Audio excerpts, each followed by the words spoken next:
Hello, Shri Radhe Radhe ji सभी को। आज आपके समक्ष एक ऐसी कहानी रखने जा रहा हूँ जिसे सुन करके आपकी आंखों में आंसू आ जाएंगे। ये कहानी भगवान जगन्नाथ की भक्त कर्माबाई के ऊपर आधारित है। एक बार की बात है, कर्माबाई के पिताजी अपनी यात्रा के लिए कहीं बाहर चले गए और कर्माबाई को ये कह के गए कि आज से भगवान कृष्ण का भोग बेटी आप ही लगाओगे।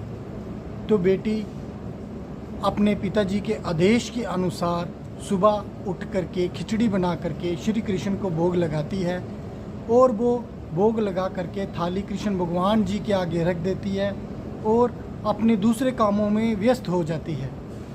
जब वह उसके दूसरे काम पूर्ण हो जाते हैं तो वो देखती है कि भगवान कृष्ण ने अभी तक भोग नहीं लगाया। तो वो सोचती है शायद खिचड़ी में घी और गुड़ कम पड़ गया होगा। तो वो घी और गुड़ को डालती है और वो उस थाली के समक्ष बैठ जाती है और वो सोचती है जब भगवान कृष्ण इस खिचड़ी का भोग लगा लेंगे तभी वह अपना भोजन को खाएगी। तो सुबह से शाम हो जाती है, उस खिचड़ी का भोग भगवान कृष्ण नहीं लगाते। तो कर्माबाई बड़ा सोच में पड़ जाती है कि भगवान कृष्ण इसका भोग क्यों नहीं लगा रहे। तो वो कहती है मन ही मन कि जब भगवान कृष्ण इस खिचड़ी का भोग लगाएंगे तभी मैं अपना भोजन को खाऊंगी। तो भगवान कृष्ण देखते हैं कर्माबाई को कि बहुत टाइम हो गया, कर्माबाई ने भी भोजन नहीं किए। तभी उस मंदिर में उस भगवान कृष्ण की मूर्ति से एक आवाज़ आती है कि कर्माबाई, आपने मेरे समक्ष खिचड़ी तो रख दी लेकिन पर्दा नहीं किया। कर्माबाई पर्दा करो और मैं इस खिचड़ी का भोग लगा लूँ। तभी कर्माबाई कहती है ठीक है भगवान जी, आप मेरे को ये छोटी सी बात पहले बोल देते।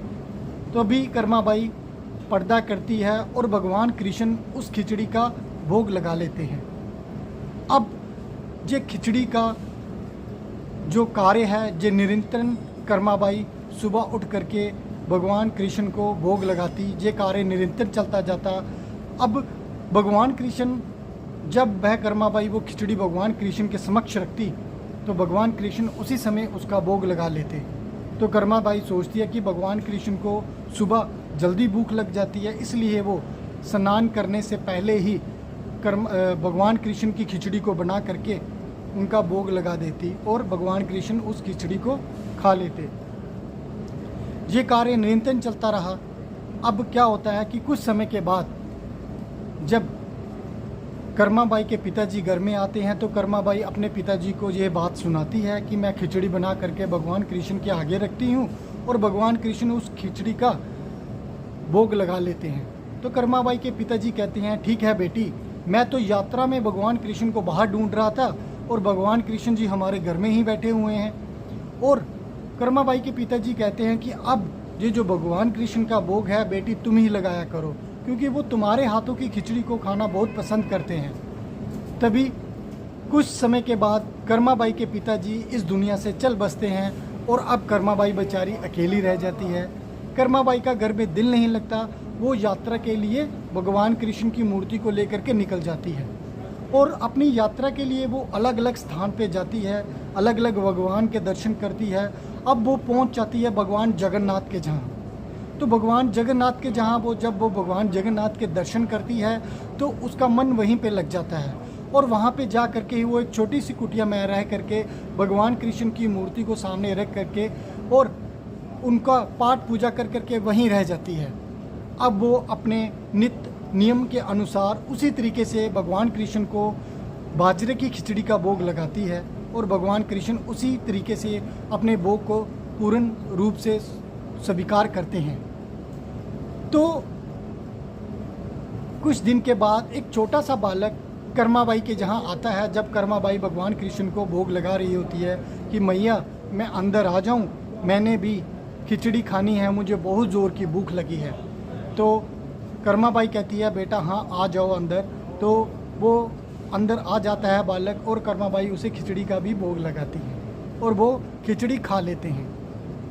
कर्माबाई को पता नहीं होता है वो भगवान जगन्नाथ होते हैं जो बच्चे के रूप में कर्माबाई के घर में आते हैं और खिचड़ी का भोग लगाते हैं। अब ये कार्य निरंतर चलता रहता है। जब कर्माबाई भगवान कृष्ण को भोग लगाती है तभी वो बच्चा आ जाता है और खिचड़ी खा के चला जाता है। तो एक दिन एक साधु कर्माबाई के यहाँ आते हैं और वो कहते हैं कर्माबाई को कि कर्माबाई, तुम जब भगवान को भोग लगाती हो तो सुबह स्नान करने के बाद ही भगवान को भोग लगाया करो। तो अब कर्माबाई साधु जी की बात को मान करके स्नान करने के बाद ही, कार्य करने के बाद ही भगवान कृष्ण को भोग लगाती है। और वो बच्चा अपने उसी समय पे, जिस समय पे पहले आता था उसी समय पे आ जाता है और कर्माबाई को कहता है कि मुझे खिचड़ी दो, क्योंकि बाजरे की खिचड़ी भगवान जगन्नाथ को बहुत ज़्यादा प्रिय हो जाती है। इसलिए वो निरंतर उसी समय आ जाते हैं और बाजरे की खिचड़ी का भोग लगाने के लिए कर्माबाई को कहते हैं। लेकिन कर्माबाई उस साधु की बात को मान करके स्नान करने के बाद ही भगवान कृष्ण को भोग लगाती है और उस बच्चे को खिचड़ी देती है। इसमें कर्माबाई को बहुत समय लग जाता है और भगवान जगन्नाथ उस खिचड़ी का भोग करके और सीधे बिना मुंह हाथ धोए ही चले जाते हैं अपने मंदिर में। एक दिन पंडित जी उस मंदिर में जाके देखते हैं कि भगवान जगन्नाथ के मुख पे खिचड़ी लगी हुई है और वो मन ही मन सोचते हैं कि हमने तो खिचड़ी का भोग लगाया नहीं भगवान जगन्नाथ को, और ये भगवान जगन्नाथ के मुख पे खिचड़ी किस तरीके से लग गई। तो भगवान जगन्नाथ उसी रात उस पंडित के सपने में आते हैं और वो कहते हैं कि मेरी यहाँ पे एक बहुत बड़ी भक्त है जो यहाँ ही रहती है और वो निरंतर सुबह खिचड़ी बनाती है और भोग लगाती है। मैं उसी के घर से खिचड़ी खा करके सीधा आ जाता हूँ मंदिर में। लेकिन किसी साधु ने उसको कह दिया है कि सुबह नहाने के बाद और कार्य करने के बाद ही भगवान कृष्ण को भोग लगाना, तो इसमें बहुत समय लग जाता है, तो मुझे खिचड़ी खाने में लेट हो जाता है और मैं सीधा मंदिर में बिना मुख साफ किए ही आ जाता हूँ। तभी पंडित जी ने अपने यहाँ सभी जगह उस साधु को ढूंढा और साधु को समझाया और साधु सीधा माता कर्माबाई के जहाँ चले गए और माता कर्माबाई को कहा कि आप बहुत बड़े भक्त हो भगवान के, आप पहले जिस तरीके से खिचड़ी का भोग लगाते थे भगवान को उसी तरीके से लगाया करो। तो वो बात मान जाती है कर्माबाई और वो वैसे ही उसी तरीके से भगवान को भोग लगाती है और बच्चे को भोग लगाती है, क्योंकि वो बच्चा भगवान जगन्नाथ जी थे, वो निरंतर बाजरे की खिचड़ी का भोग उसी तरीके से लगाते हैं और भगवान जगन्नाथ बड़े प्रसन्नचित होकर उस बाजरे की खिचड़ी को खाते हैं। लेकिन कुछ समय के बाद माँ कर्माबाई का भी देहांत हो जाता है और वो इस दुनिया से चले जाते हैं। जब पंडित जी मंदिर में आते हैं वो देखते हैं कि भगवान जगन्नाथ की आंखों में आंसू निरंतर टपक रहे हैं और वो पंडित जी कहते हैं कि भगवान जगन्नाथ जी हमसे क्या गलती हो गई है कि आपकी आंखों से आंसू आ रहे हैं।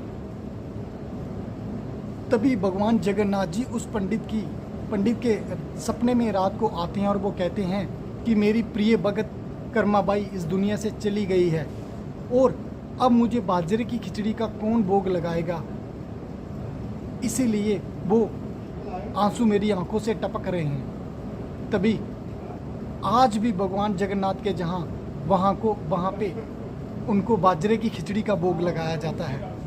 तो ये थी भगवान जगन्नाथ की लीला जो कर्माबाई के साथ चल रही थी। कर्माबाई कितनी प्रिय भक्त थी भगवान कृष्ण और जगन्नाथ जी की, जो निरंतर खिचड़ी खा करके कितने प्रसन्नचित रहते थे।